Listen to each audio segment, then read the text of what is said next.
दरम्यान उन्मेष पाटील उद्या केव्हा ठाकरे गटामध्ये प्रवेश करणार आहेत आणि ते भाजपमध्ये नाराज का आहेत ते आपण पाहूया। उद्या दुपारी 12 वाजता उन्मेष पाटील ठाकरे गटामध्ये प्रवेश करतील। उद्धव ठाकरे यांच्या उपस्थितीमध्ये मातोश्रीवर उन्मेष पाटील शिवबंधन हाती बांधतील। पारोळाचे माजी नगराध्यक्ष करण पवार हे सुद्धा ठाकरे गटामध्ये प्रवेश करणार आहेत। उन्मेष पाटील यांनी आज सामना कार्यालयामध्ये संजय राऊतांची भेट घेतली। राऊतांच्या भेटीनंतर उन्मेष पाटील यांनी उद्धव ठाकरेंची भेट घेतल्यानंतर आपली भूमिका स्पष्ट केली आहे।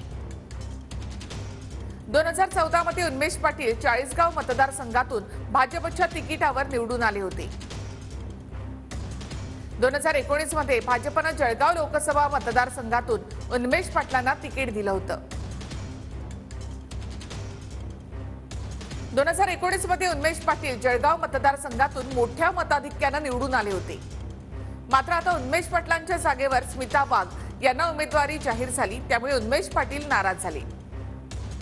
उमेदवारी न मिळाल्यामुळे नाराज असलेले उन्मेष पाटील हे ठाकरे गटामध्ये उद्या प्रवेश करणार आहेत।